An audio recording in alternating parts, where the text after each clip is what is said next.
Welcome back to our channel. आज का हमारा चैप्टर है हिंदी क्लास 10th का फर्स्ट चैप्टर बहादुर। तो बहादुर एक छोटा लड़का है, 12-13 साल का एक छोटा लड़का है। तो यूसी की स्टोरी है। चलिए बिना देरी करे सुनते हैं, पढ़ते हैं उसके बारे में। तो ये स्टोरी जो सुना रहे हैं, जो लेखक हैं, जो वाचक हैं, वो बताते हैं उस लड़के के बारे में। यहाँ पे पहले स्टार्टिंग में उस लड़के के बारे में ही पता चलता है। तो वो कहते हैं कि सहसा मैं काफ़ी गंभीर हो गया था, जैसा कि उस व्यक्ति को हो जाना चाहिए जिस पर एक भारी दायित्व आ गया हो। सहसा का मतलब होता है अचानक। मैं काफ़ी गंभीर हो गया था, यानी अचानक मैं काफ़ी ज़्यादा सीरियस हो गया था, सीरियस इन मूड, जैसा कि उस व्यक्ति को हो जाना चाहिए जिस पर एक भारी दायित्व आ गया हो। यानी कि मैं इस तरीके से सीरियस हो गया था जैसा कि किसी एक इंसान पर, किसी व्यक्ति पर एक ना बोझ पड़ गया हो, एक भारी जिम्मेदारी आ गई हो। जिसकी जिम्मेदारी आई थी वे सामने ही खड़ा था और आंखों को मलका रहा था, इधर उधर घुमा रहा था, झपका रहा था अपनी पलकों को। वह 12-13 साल की उम्र का एक छोटा लड़का था। ठिगना शरीर था उसका और गोरा रंग था, चपटा मुंह था। वह सफ़ेद नेकर आदि बाजू की कमीज पहने और भूरे जूते पहने था। उसके गले में स्काउटों की तरह एक रुमाल बंधा था। उसको घेरकर घर के अन्य लोग खड़े हो गए थे और उसको बड़ी चमकती आंखों के साथ देख रहे थे। ठीक है, तो अब वहाँ पर निर्मला जी भी थी। निर्मला जी कौन है? निर्मला वाचक की बीवी है, धर्म पत्नी है। तो वह निश्चय ही पंच के बराबर हो गई थी। कभी वो मुझे देखती, कभी वो अपने भाई को देखती। अब ये वाचक जो हैं, अब ये उससे पहले मैं ये बता दूं कि इसको बहादुर को लेकर वाचक के साले साहब आए थे, यानी निर्मला के भाई। तो नौकर रखना कई कारणों से वाचक के लिए बेहद ही ज़रूरी हो गया था। जैसे कि उसको जब ये पता चला कि भाई उसके सारे रिश्तेदारों के पास जो है, उसके सारे रिश्तेदारों के घर नौकर है, तो उसके पास क्यों नहीं। तो ये कहते हैं कि मेरे सभी भाई और रिश्तेदार अच्छे ओहदों पर थे, यानी अच्छी पोजीशन पर थे, तो उनके घर नौकर थे। तो जब लेखक अपनी छोटी बहन की शादी में घर जाते हैं, अपने गांव जाते हैं, तो वहाँ वे देखते हैं कि नौकरों के ठाट बाट जो है सुख किस तरह का होता है। तो जब हमारे पास कोई चीज़ नहीं होती ना और सामने वाले के पास होती है, तो हम एक जेलसी वाली फीलिंग हमारे अंदर आ जाती है। तो मेरी दोनों भाभियाँ, ये बताते हैं कि मेरी दोनों भाभियाँ रानी की तरह बैठकर चारपाइयाँ तोड़ती थीं, जबकि निर्मला को सवेरे से लेकर रात तक काम में खटना पड़ता था। वह जल गया ईर्ष्या से, यानी जलन होने लगी उसे। इसके बाद नौकर पर वापस आया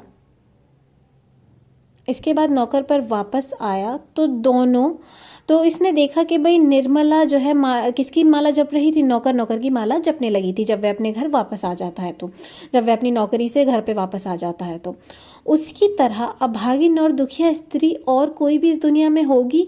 मतलब वो अपने मन में इस चीज़ को सोचता है, इस थॉट को सोचता है कि यार वो सुबह से लेकर शाम तक काम करती रहती है और मैं उसके लिए कुछ नहीं कर पा रहा, मैं उसके लिए नौकर नहीं रख पा रहा हूँ। वो कितनी अभागिन है, ठीक है, कितनी मतलब भाग्य उसका कितना खराब है, ठीक है, मैं उसको नौकर का सुख नहीं दे पा रहा हूँ। तो अब पहले उसके साले साहब ने उसका किस्सा सुनाया कि भाई ये एक नेपाली लड़का है और इसका गांव बिहार और नेपाल की सीमा पर है। उसका बाप युद्ध में मारा गया था और उसकी माँ सारे परिवार का भरण पोषण करती है, यानी पालती है उसके परिवार को। उसकी माँ ही एकमात्र जिम्मेदार है। तो माँ उसकी बड़ी ही गुस्सैल थी। ये उसने यहाँ पे बता दिया था कि उसकी माँ बड़ी ही गुस्सैल थी और उसको बहुत मारती थी।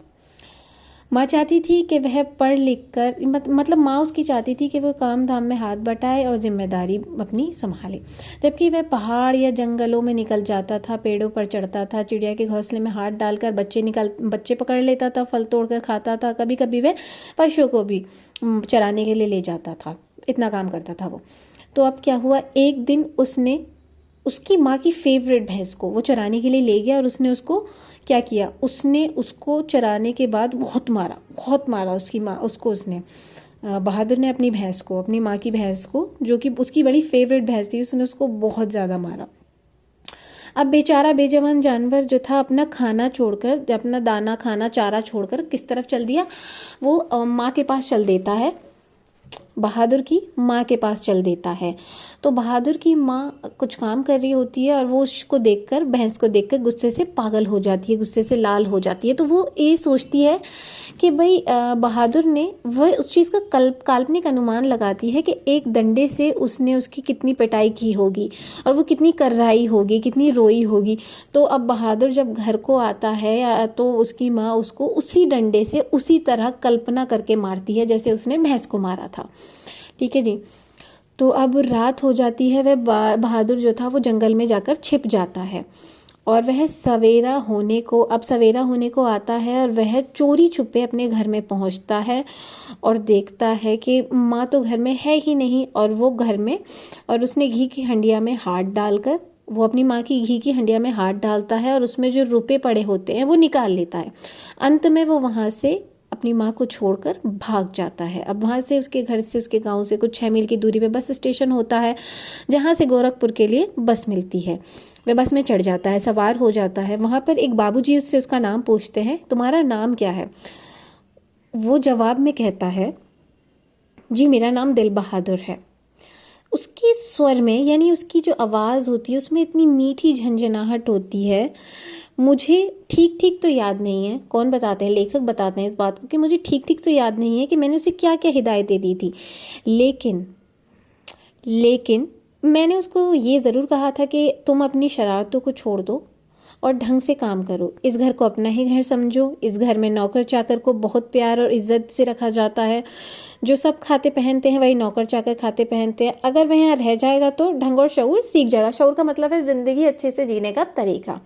ठीक है, तो वो उससे यही चाहते थे कि तुम भाई ठीक से रहो, अपनी शरारतों को छोड़ दो, देखो लिखो पढ़ो, अच्छे से रहो। ठीक है, तुम में और हम में कोई भेद नहीं है, हमने तुम में और खुद में कोई भेद नहीं रखा, भेदभाव की भावना नहीं है।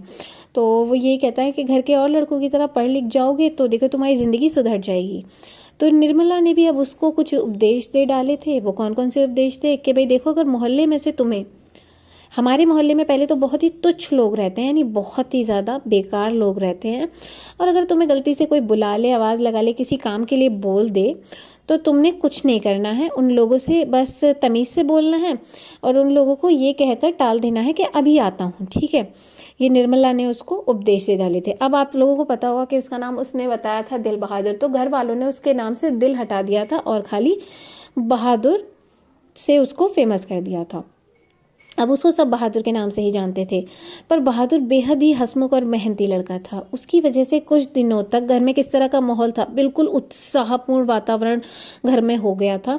ठीक है, और पहली बार ऐसा लग रहा था जैसे उनके घर का माहौल ऐसा हो गया था जैसे किसी घर में नए जानवर, तोता, बिल्ली, पिल्ले को पालने के वक्त, या फिर जब उसको लेकर आते हैं नए नए पक्षी या जानवर को, तो जैसा माहौल हो जाता है ना खुशनुमा, ऐसा हो गया था।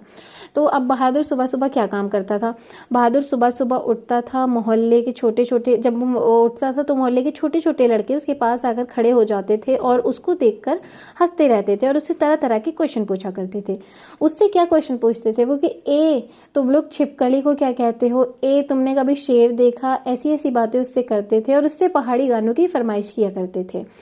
घर के लोग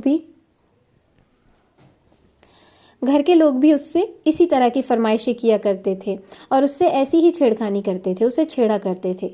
पर वह जितना उत्तर देता उससे अधिक वह हंसता था। ठीक है, लेकिन अब सबको उसके खाने पीने की बड़ी फिक्र रहती थी। ठीक है, निर्मला आंगन में खड़े होकर पड़ोसियों को सुनाया करती थी कि बहादुर आकर नाश्ता क्यों नहीं कर लेते। मतलब वो लोगों को जताया करती थी कि बहादुर और हम में कोई फ़र्क नहीं है, मैंने बहादुर में और खुद और अपने परिवार में कोई फ़र्क नहीं किया हुआ। वो लोगों को सुनाकर ये कहती थी कि भाई मैं और औरतों की तरह नहीं हूँ जो नौकर चाकरों को तलती भुनती हूँ, उन्हें ताने मारती हूँ। मैं तो नौकर चाकर को अपने बच्चे की तरह रखती हूँ। और लेखक साहब ने ये बात साफ साफ कह दी है कि 100-150 माहवारी, यानी महीनावारी, जो महीने पे वेतन मिलता है, उस पर भले ही खर्च हो जाए। ठीक है, मेरे वेतन में से कुछ पैसे अगर उस पर खर्च भी हो जाएं तो कोई फ़र्क नहीं पड़ता। ठीक है, अब उसके लिए जो है एक यूनिफॉर्म बनवा दी गई थी, एक नेकर कमीज़ जो कि रोज़ के लिए थी, और भी कपड़े उसके लिए तैयार करवा दिए थे। धीरे धीरे वह घर के सारे काम करने लगा था। सवेरे उठकर वह नीम से दातून लेकर आता था। वह हाथ का सहारा लिए बिना कुछ दूरी तक तने को तोड़ता हुआ चढ़ जाता था ऊपर, बिना हाथ लगाए वो पेड़ पर चढ़ जाता था। दिन भर वह पेड़ की पुलई पर नजर आता था। दिन में वह पेड़ पर चढ़ा रहता था, हर वक्त पुलई पे नजर आता था। निर्मला छाती पीट कर कहती कि अरे रीछ बंदर की जात, कहीं गिर गया तो बड़ा बुरा होगा। वह घर पर सफाई करता, कमरों में पोछा लगाता, अंगीठी जलाता, चाय बनाता और सबको पिलाता, दोपहर के कपड़े धोता, बर्तन मांजता। वह रसोई बनाने की भी जिद करता। रसोई बनाने का मतलब ये नहीं है कि कोई रसोई का उसको मैन्युफैक्चर करता, बल्कि उससे मतलब ये है कि वो खाना पकाने की जिद करता। ठीक है, पर निर्मला स्वयं ही सब्जी और रोटी बनाती थी। निर्मला को उसकी बहुत फिक्र रहती थी। उसकी उन दिनों तबीयत ठीक नहीं रहती थी। किसकी? निर्मला की। वह कुछ दवा ले रही थी। बहादुर उसको कोई काम नहीं करने देता था। ठीक है, अगर वो कुछ काम करने के लिए चलती भी थी तो बहादुर उसको रोक कर कहता था, माता जी मेहनत ना करें, तकलीफ बढ़ जाएगी। ठीक है, वो खुद इस बात को कहता था कि मैं सारा काम कर दूंगा। अब वह कोई भी काम करता होता तो समय होने पर हाथ धोकर, अब अगर माताजी जो उसको माताजी की भी बड़ी फिक्र रहती थी, तो माताजी को वो कोई काम करते देखता तो माताजी के हाथ में से उस माताजी को कहता कि भाई आप रहने दें, मैं कर दूंगा, आपकी तकलीफ बढ़ जाएगी, आप परेशान ना हों। ठीक है, वो दवाई का डिब्बा लेकर, जब भी उनको खांसी या छींक आती, दवाई का डिब्बा लेकर दौड़ पड़ता माताजी के पास। तो अब शाम होने को आई थी। दफ्तर से लेखक आने को थे, या लेखक आ गए थे। तो घर के सभी लोग मेरे पास आकर दिन भर का अपना अनुभव सुनाते थे, जो कि उन्होंने बहादुर के साथ दिन बिताया था, उसके बारे में वो बताते थे। ठीक है, शाम को लेखक को। और जब वो बताया करते थे, सारे घर वाले उसकी जो बातें जो शेयर करते थे वो लेखक के साथ, तो लेखक के सामने बहादुर अपना सिर झुका लिया करता था उन सब बातों को सुनकर। अब धीरे धीरे मुस्कुराने लगता था। तो मामूली सी घटना की रिपोर्ट अब जो बहादुर था वो किस तरह देता था। अब तक तो घरवाले सुना रहे थे और अब बहादुर की बारी थी। तो वो जो मामूली सी बात भी होती थी तो वो उसको भी ऐसे ही कहता था, बाबूजी बहन जी का एक सहेली आया था, बाबूजी भैया जी सिनेमा गया था। उसके बाद वह इस तरह हंसने लगता गोया बहुत ही मज़ेदार बात कह दी हो। मैं उससे बातचीत करना चाहता था, पर ऐसी इच्छा रहते हुए भी जानबूझकर बहुत गंभीर हो जाता था और दूसरों को दूसरी ओर देखने लगता था। निर्मला कभी कभी उससे पूछती थी, बहादुर तुमको तुम्हारी माँ की याद नहीं आती? तो बहादुर इसमें नहीं का जवाब दिया करता था। तो निर्मला फिर पूछती थी, क्यों नहीं आती? तो बहादुर जवाब में कहता था कि वह मुझे मारती थी, यानी उसकी माँ उसको मारती थी। इतना कहकर वह खूब हंसता था, जैसे मारना खुशी की बात हो। मतलब वो बहुत ही मासूम बच्चा था। तब तुम अपना पैसा माँ के पास कैसे भेजने को कहते हो? माँ तो निर्मला कहती है कि जब तुम्हारी माँ तुम्हें मारती थी तो तुम अपना पैसा माँ को क्यों भेजते हो? तो इस पर वो जवाब क्या देता है? वह कहता है कि माँ बाप का कर्जा तो जन्म भर भरा जाता है। वह एक जवाब देता है कि माँ बाप का जो कर्जा होता है वो बच्चों पर जन्म भर का होता है, वह उसे जन्म भर भरते हैं। निर्मला ने उसको एक फटी पुरानी दरी दे दी थी। घर से वह एक चादर लेकर आया था। रात को काम धाम करने के बाद वह भीतर के बरामदे में एक टूटी हुई बसकट क्या होता है? चरपाई पर अपना बिस्तर बिछाता। वह बिस्तर पर बैठ जाता और जेब से कुछ चीजें निकालकर बाहर रखता। उसमें एक छोटी गोल टोपी हुआ करती थी और उसको वो अपनी मतलब वो टोपी जो थी वो बाएं ओर झुकती थी। ठीक है, नीचे की तरफ झुकती थी। फिर उसमें एक छोटा आईना हुआ करता था। बंदर की तरह उसमें अपना चेहरा देखता और मुस्कुराता था। वह बहुत ही प्रसन्न नजर आता था जब वो उस टोपी को ओढ़ता था। तो अब उसमें कुछ चीज़ें निकलती थी जेब से। वो क्या थी? कुछ गोलियां, कुछ पुराने ताश की गड्डी, कुछ खूबसूरत पत्थर के टुकड़े, ब्लेड, कागज की नावें। कुछ देर तक उनसे खेलता था और उसके बाद धीमे धीमे स्वर में गुनगुनाने लगता था। वह पहाड़ी गानों का अर्थ उसके पहाड़ी गानों का अर्थ हम बेशक न समझ पाते हों, पर उसकी मीठी उदासी सारे घर में फैल जाती थी और जैसे कोई पहाड़ की निर्जनता में अपने किसी बिछड़े हुए साथी को बुला रहा हो, इस तरीके से वो गाना गाता था, जैसे मानो प्रतीत होता था कि वो किसी अपने बिछड़े साथी को पुकार रहा हो। दिन मज़े में बीतने लगे थे, क्योंकि अब नौकर की आदत पड़ चुकी थी। अब बिल्कुल कोई भी काम करना होता था तो हम हर चीज़ के लिए किसको पुकारते थे? बहादुर को पुकारते थे। बरसात आ गई, पानी रुकता था और बरसता था। मैं अपने को बहुत ऊंचा महसूस करने लगा था। अब ये कौन बता रहे हैं? ये बता रहे हैं लेखक बता रहे हैं कि भाई नौकर रखना तो बड़े गुरूर की और बड़े उसकी बात है, शान की। अब मैं खुद को बड़ा ऊंचा समझने लगा था। मैं अपने परिवार और संबंधियों के बड़प्पन तथा शान बान पर मुझे सदा गर्व रहा है। अपने परिवार पर मुझे सदा गर्व रहा है, ठीक है। अब मैं मोहल्ले के लोगों को पहले से भी तुच्छ समझने लगा। अब क्योंकि भाई इनके पास तो नौकर आ गया है, तो ये तो बड़े ही रेपुटेटिव पर्सन बन गए हैं। मैं किसी से सीधे मुंह बात ना करता, किसी की और ठीक से देखना तो दूर, मैं तो बात तक नहीं करता था। तो दूसरे के बच्चों को मैं मामूली सी शरारत पे डांट डपट देता था, कई बार पड़ोसियों को भी सुना देता था। तो वो सुना के क्या कहते थे, सुना के बोलते थे कि भाई कलेजे वाला होता है वो जो नौकर रखता है, नौकर थोड़ी ना ऐसे ही रखा जाता है। तो वो इस तरीके से बोलते हैं। तो वो सुनाकर कहता कि भाई कलेजा होना चाहिए नौकर रखने के लिए, ऐसे ही थोड़ा ना नौकर रखा जाता है। तो अब क्या हो रहा था कि निर्मला भी सारे मोहल्ले में इस बात को गाती फिरती थी कि भाई आधी तनख्वाह तो इनकी नौकर पे ही खर्च हो जाती है, ठीक है। तो हम इस तरीके से नौकर को तलते भुनते नहीं हैं, इस तरीके से हम उसको ताने नहीं देते, उसको नौकर की तरह नहीं रखते। तो बहादुर की वजह से सबको बहुत आराम मिल रहा था और साफ सफाई, घर बहुत चमका और चिकना रहता था, ठीक है। सबके कपड़े एकदम चमाचम रहते थे। निर्मला की तबीयत में भी अब काफ़ी सुधार आ गया था, क्योंकि उसको एक भी काम नहीं करना पड़ता था। किसी को मामूली काम भी होता था तो वो उसके लिए भी बहादुर को आवाज़ देता था। बहादुर गिलास में पानी ले आ, बहादुर पेंसिल गिर गई है उसको उठा दे, बहादुर गिलास गिर गया है उसको उठा दे। तो ये सब बातें हुआ करती थी और हर तरह की फरमाइशों के लिए बहादुर को बुलाया जाता था। बहादुर घर में फिरकी की तरह घूमता था। सभी मतलब रात को सभी लोग पहले सो जाते थे और सवेरे 8 बजे से पहले कोई नहीं उठता था और बहादुर सारा काम करके सोता था। तो अब इनका जो बड़ा लड़का था लेखक का, वो बड़ी शान शौकत और रौब तौब का आदी था, कायल था यानी आदी था। उसको बड़ी आदत थी लोगों को अपने हुक्म देने की और उनसे नौकरशाही कराने की, ठीक है। नौकरशाही का बड़ा आदी था वो। तो वो बड़े अनुशासन में, बड़े ही रूल्स और रेगुलेशन के साथ बहादुर को रखता था। और वो कहता भी था कि नौकर है, नौकर की तरह रखो इसको, ये जो है जूते के यार हैं, इनको ज़्यादा सिर पे ना चढ़ाओ। तो वो इस तरीके से बोल दिया करता था। और उसने अपने सारे काम बहादुर को सौंप दिए थे कि भाई सुबह को उठ के मेरे जूते पॉलिश करना, मेरे इस कॉलेज से जाने से पहले साइकिल की सफाई करना, रोज उसके कपड़ों की धुलाई करना और इस्त्री करना, और रात में सोने से पहले उसके मालिश करना, ठीक है। वो रोज उससे मालिश कराता था और उससे मुक्की भी लगवाता था। इसी तरह की फरमाइशों की रोज रोज वो पूर्ति करवाता था। अब कई बार गड़बड़ी भी हो जाया करती थी। तो जब ऐसा होता तो किशोर गर्जन तर्जन करने लगता, यानी चीख चिल्लाने लगता और बुरी बुरी गालियां देता था वो बहादुर को। तो बहादुर बेचारा मार खाकर एक कोने में पड़ जाता था चुपचाप। और वो उससे किस तरीके से पेश आता था, उससे वो ऐसे भाषा में बात करता था कि देख बे, किशोर चेतावनी देते हुए इसको बोलता था कि देख बे, अगर मेरा काम सबसे पहले होना चाहिए। अगर मेरा काम नहीं किया तो जूते से मारते मारते तेरी हुलिया टाइट कर दूंगा। साला काम चोर, करता ही क्या है, बैठा बैठा खाता है। रोज ही कोई ना कोई ऐसी बात होने लगी थी अब कि जो है उन दोनों की लड़ाई हो जाती थी। वो उसको बुरा भला बोलना शुरू कर देता था रोज ही किसी ना किसी बात पर, और घर के सभी लोग मुंह बंद करके देखते रहते थे, कोई कुछ नहीं कहता था।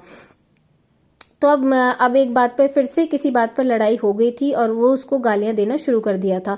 किशोर ने उसको गालियां देना शुरू कर दिया था। तो अब जब ये दफ्तर से लौट कर आते हैं, लेखक जब दफ्तर से लौट कर आते हैं, तो वो देखते हैं कि वह उसकी डंडे से पिटाई कर रहा होता है। निर्मला कुछ दूरी पर खड़ी होकर कुछ नहीं कहती, बस हाँ हाँ कर रही होती है। तो अब लेखक ने किशोर को डांटा और वह उससे कारण पूछते हैं। तो वह बताता है कि साइकिल की सफाई करना बहादुर भूल गया। किशोर ने उसको इस बात पर मारा और गालियां भी दी। तुम साइकिल की सफाई क्यों नहीं करते, ये किसने पूछा? ये लेखक ने पूछा उससे। बाबूजी, भैया जी ने मेरे बाप को गाली दिया। अब इसने क्या किया, जब वो साइकिल की सफाई करना भूल गया था तो इसने उसके बाप को गाली दिया। तो बहादुर जो था बेहद ही संवेदनशील बालक था। देखो, वो काम में कभी भी कोई कोताही नहीं करता था, इवन किसी के भी काम में कोई कोताही नहीं करता था। और ये लड़का जो था ये बहुत ही बिगड़ैल था, बड़े बाप की औलाद, बिगड़ैल बच्चा था ये। इसने क्या किया, उसको छोटी सी बात के लिए उसको मारा पीटा, यहाँ तक तो ठीक था, लेकिन उसने उसके बाप को गाली दी। उसने क्या कहा, उसने उसको कहा कि भाई देखो, उसने उसको भद्दी भद्दी गालियां दी, लेकिन आज उसने उसको क्या कहा, उसने उसको कहा सुअर का बच्चा, ठीक है। उसने उसको ये गंदी गाली देकर पुकारा, जो कि उसको बर्दाश्त नहीं हुआ। निसंदेह किसी को भी बर्दाश्त नहीं होगा, ठीक है। इतने पे बहादुर को उसने गाली दी तो किशोर उसको अच्छा नहीं लगा, बेशक से किसी को भी अच्छा नहीं लगेगा, ठीक है।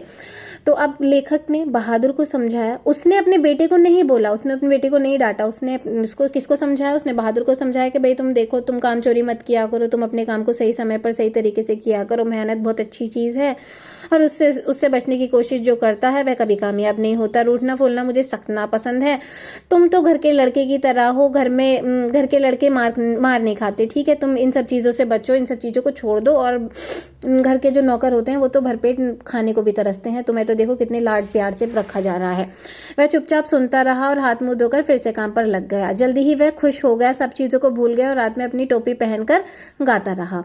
लेकिन कुछ दिनों बाद एक और गड़बड़ शुरू हुई। निर्मला बहुत पतली पतली रोटियां बनाती थी, तो क्या हुआ कि अब उसकी जो पड़ोसन थी, पड़ोस की औरत उसके पास आई थी निर्मला के पास, और उसने उसको कुछ सिखा बुझा दिया। उसने उसको ये बातें बताई कि भाई तुम अपने नौकर को बोलो कि वो अपनी रोटियां खुद बनाया करे, ठीक है, अगर पतली पतली खाने की, महीन खाने की उसकी आदत हो गई तो वह बिगड़ जाएगा।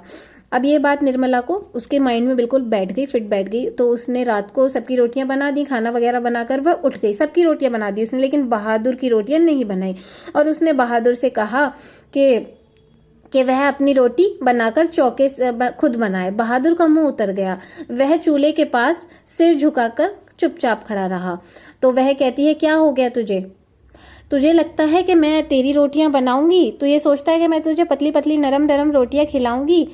तू कोई घर का लड़का है? नौकर चाकर तो अपना खाना खुद बनाते हैं, ठीक है ना, जा और अपना खाना खुद बना। यह कहकर वह वहां से हट गई और उसको लगा कि शायद यार अब मेरे साथ ना भेदभाव हो रहा है।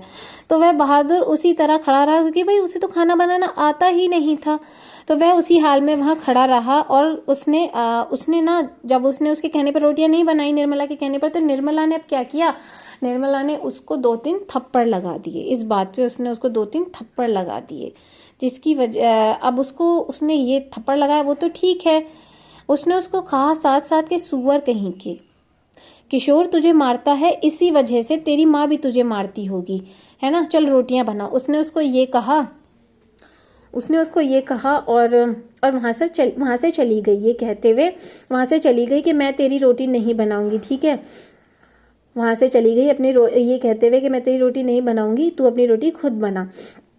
तेरी माँ थोड़ी हूं मैं, या तू घर का लड़का थोड़ी है, ना घर के लड़कों के बराबर बन रहा है, ठीक है, मारते मारते मुंह रंग दूंगी, तेरा मुंह लाल कर दूंगी। उसने ये बात बोली और वो वहां से चलती बनी। अब उसने खुद को समझाया, उसको तो डांट पड़ गई थी, उसने अब खुद को समझाया, लेकिन उसने रोटी नहीं बनाई। वह रात भर भूखा रहा और सो गया, पर सवेरे उठकर वह पहले ही की तरह हंसने लगा और अपने सारे काम को निपटाने लगा। उसने अब क्या किया, उसने अब चूल्हा भी जलाया था और अपनी मोटी मोटी भद्दी रोटियों को देखकर उसने रोटियां बनाई अपने लिए, मोटी मोटी और भद्दी भद्दी, और उसको देखकर हंसने लगा, ठीक है। अब उसने क्या किया, उसने अपना खाना खा लिया था। निर्मला का भी हाथ अब खुल गया था, भाई एक बार चांटा उसने मार दिया था तो उसको लगा कि भाई अब तो वह मालकिन बन गई है, तो अब तो मसला ही कुछ और हो गया है। तो अब उसने क्या किया था, उसका भी हाथ खुल गया था और अब वो भी उसे बात बात पर मारने लगी थी और ताने देने लगी थी। तो अब वो भी उससे जैसे चिढ़ गई थी, ठीक है, उसको छोटी छोटी गलती के लिए मार देती थी, गालियां देने लगी थी। तो बरसात बीत गई थी, आकाश जो है साफ दिखाई देने लगा था। अब बहादुर की माँ के पास लेखक ने एक चिट्ठी भेजी जिसमें लिखा था कि भाई आपका लड़का मजे में है और उसकी तनख्वाह मैं आपके पास भेज रहा हूँ, और 1 महीने के बाद भी उधर से कोई, लेकिन उस चिट्ठी का कभी कोई जवाब ही नहीं आया। खास बात यह है कि वह इधर से चिट्ठी लिखता था लेकिन उस चिट्ठी का कभी जवाब नहीं आया, ठीक है। तो वह उसके पैसे वहां अपने पास जमा करता रहा। पर अब बहादुर से काफी ज्यादा भूल और गलतियां होने लगी थी। शायद इसका कारण मार पीट और गाली गलौज ही था। तो मैं कभी कभी उसको रोकना चाहता था, पर मैं हमेशा ही चुपचाप हो जाता था, हमेशा ही खुद को रोक लेता था, ठीक है, क्योंकि ये सोचकर मैं खुद को रोक लेता था कि नौकर तो हमेशा ही मारपीट खाते ही रहते हैं, हमेशा ही उनके साथ ये सब होता चलता रहता है। एक दिन रविवार को मेरी पत्नी के रिश्तेदार आए। वे बीवी बच्चों के साथ आए थे और उनसे भेंट मुलाकात करने के लिए हमसे भेंट मुलाकात करने के लिए वे हमारे घर आए थे। घर में बड़ी चहल पहल थी। मैं बाजार से रोहू मछली और देहरादूनी चावल लेकर आया था। नाश्ते पानी के बाद बातों की जलेबी छनने लगी थी। इसके बाद एक समय आया जिसमें एक छोटी सी घटना हो गई। अचानक से रिश्तेदार की पत्नी ने नीचे फर्श की ओर झुककर देखा तो चारपाई के अंदर झांककर देखने लगी। अंत में कमरे के अंदर चली गई और फर्श पे पड़े कागजों को उठाकर जांच पड़ताल करने लगी। मैंने पूछा क्या बात है। रिश्तेदार की पत्नी जबरदस्ती मुस्कुराकर मजबूरी में सिर हिलाते हुए बोली कि क्या बताएं, 11-12 रुपए, मतलब 11 रुपए साड़ी की खूंट से निकालकर ही चरपाई पर रखे थे, पर वे मिल नहीं रहे हैं। खूंट यानी जो कोना होता है कपड़े का, उसको खूंट कहते हैं। वह उसने वहां बांधे हुए थे 11 रुपए, 11 थे शायद या 12, शायद 11 रुपए थे। वह उसने अपने कोने, दुपट्टे के कोने में या फिर साड़ी के कोने में बांधे हुए थे। तो वो उसने उसके पैसे अब मिल नहीं रहे हैं। तो अब उसका शक जाता है सीधे बहादुर पे। वह कहती है कि शायद मेरे पैसे बहादुर ने चुरा लिए हैं। तो उसको ठीक से याद नहीं रहता। तो वो कहते हैं कि हाँ हाँ शायद खूब तरह याद है मुझे, ये रुपये मैंने खूंट से बांध कर रखे थे रिक्शे वाले को देने के लिए, और खूंट खोला तो फिर वह रुपये चारपाई पर रख दिए। 4 रुपए की मिठाई मंगा लूंगी, मतलब उसने सोचा कि वह 4 रुपए की मिठाई मंगा लेगी और बच्चों के हाथ में पर रख देगी। रास्ते में कोई ढंग की दुकान नहीं मिली तो नहीं तो उधर से ही ले आती। उसका मन था कि भाई, उसका विचार था कि अगर रास्ते में कोई मिठाई की दुकान मिलती तो वो वहां से मिठाई ले लेती, वरना तो अब वो यहाँ से बच्चों से मंगवा कर बच्चों को दे देगी। तो खाली हाथ जाना अच्छा नहीं लग रहा था उसको। तो अब उसने इस तरीके की बातें करना शुरू कर दिया कि भाई मैं तो कहीं की नहीं रही और मैं तो लुट गई, मैं तो बर्बाद हो गई, मेरे 11 रुपए के खो गए, 11 लाख खो गए मेरे। तो ये सब बातें उसने करनी शुरू कर दी। उसने बहादुर के ऊपर निशाना साधना शुरू। अब उसने इंग्लिश में कहा कि you do not know this people the are expert in this art, यानी कि रिश्तेदार से उसने ये बात बोली कि भाई देखो आप जो हो ना, इन लोगों को नहीं जानते हो, ये इस आर्ट में बड़े ही ज्यादा माहिर होते हैं। किस आर्ट में? उसने तिरछी दृष्टि से इस बात को बोला और इशारा किया बहादुर की तरफ से, जो का और बहादुर जो था मासूम बच्चा, वो आटा गूंद रहा था किचन में खड़ा होकर। और उसने ऐसे उसको देखा कि जैसे उसने ही उसके पैसे चुराए हैं, ठीक है। और उसने इधर उधर देखकर वहां निर्मला के हाथ में क्या दे दिया, उसने 2-4 आने उसने निर्मला के हाथ में दे दिए। और उसने बोला कि भाई किसी के दिल की बात कोई कैसे जान सकता है, ना मालूम अचानक मुझे क्या हो गया। और मैं गुस्से में आ गया। अब उसने 2-4 बातें ऐसी कड़वी कड़वी बोल दी, उनको बता दी, लेखक को बता दी। अब लेखक को पता नहीं क्या हो गया, वे गुस्से में आ गए। और उन्होंने क्या बोला, उसने उसको जोर से एक उसकी तरफ जो है कड़ाके से कड़े स्वर के साथ उन्होंने पूछा कि भाई इधर आओ, क्या तुमने यहाँ से कुछ पैसे उठाए हैं? तो वह निर्भय होकर जवाब देता है, नहीं तो मैंने तो नहीं उठाए, मैंने तो नहीं लिए। तो वह बोलता है कि ठीक है, तुमने लिए हैं ना, तो तुम बता दो, मैं बुरा नहीं मानूंगा। तो उसके जो रिश्तेदार होते हैं वो भी यही बोलते हैं कि तुम हमें बता दो, हम बुरा नहीं मानेंगे, ठीक है। तो वह यही कहता है कि भाई मैंने नहीं लिए हैं। अब जब नहीं लिए हैं तो नहीं लिए हैं, तुम चाहे कितना लालच दो, तुम चाहे जो भी बोलो, मैंने नहीं लिए हैं। तुम यहाँ खड़े नहीं थे, उसने ये बोला। वो बोला कि बाबूजी अगर मैंने लिए होते तो मैं बता देता। रिश्तेदार की पत्नी ने कहा कि फिर तेजी से बाहर चले गए थे, मतलब उसने, रिश्तेदार की पत्नी ये कहती है कि तुम पहले यहाँ खड़े थे और फिर तुमने पैसे उठाए और तुम फिर बाहर चले गए। देखो भैया सच सच बता दो, अगर मिठाई खरीदने और बच्चों को देने के लिए पैसे रखे थे मैं तो बुरी फंस गई।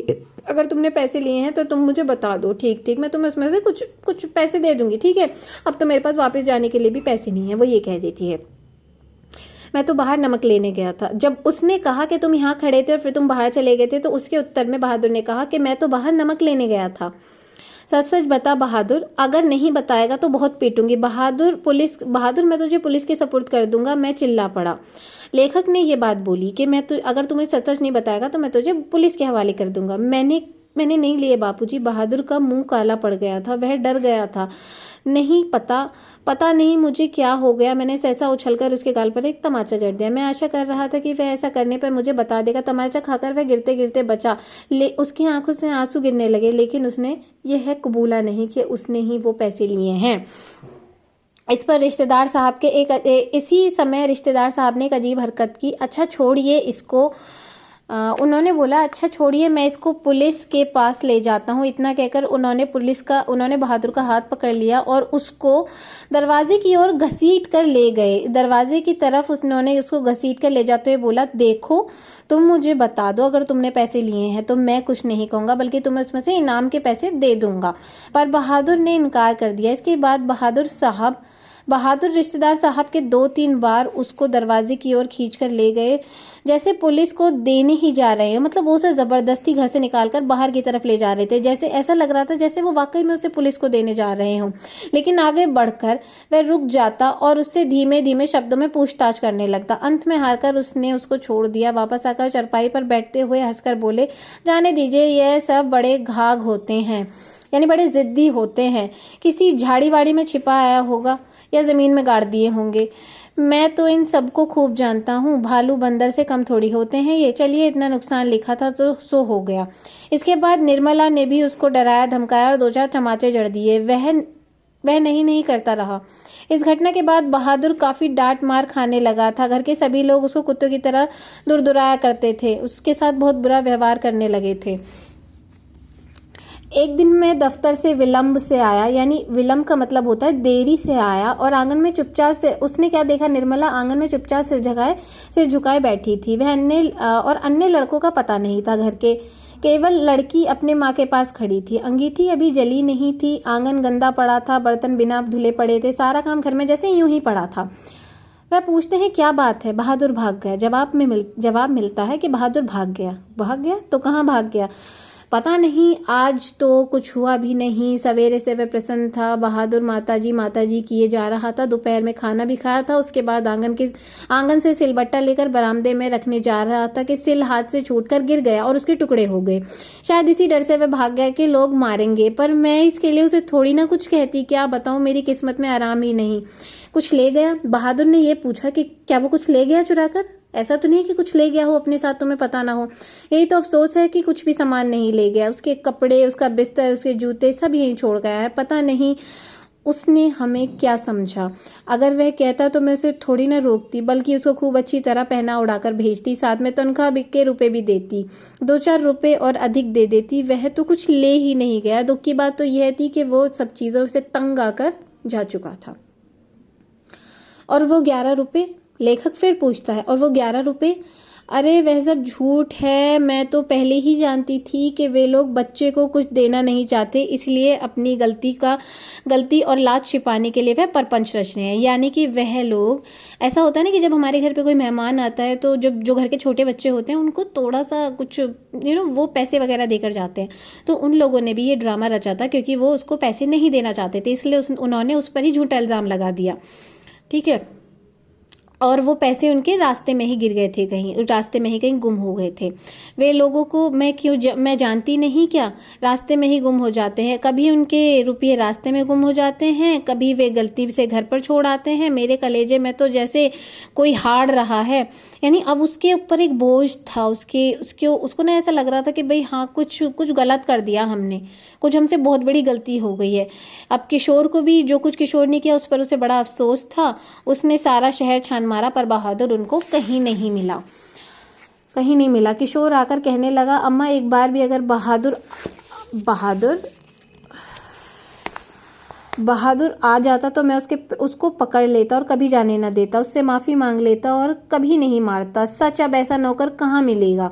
कितना आराम दे गया। अगर कुछ चुरा कर ले गया होता तो हमें सुकून मिल जाता। निर्मला आंखों में आंचल रखकर रोने लगती है और बड़ा क्रोध, मतलब ये सब देखकर लेखक को बड़ा क्रोध आ जाता और वह चिल्लाकर कहता है, पर भीतर से मतलब वो चिल्लाने की कोशिश करता है, पर भीतर से उसका कलेजा जैसे बैठ रहा होता है। मैं वहीं चारपाई पर सिर झुकाकर बैठ गया।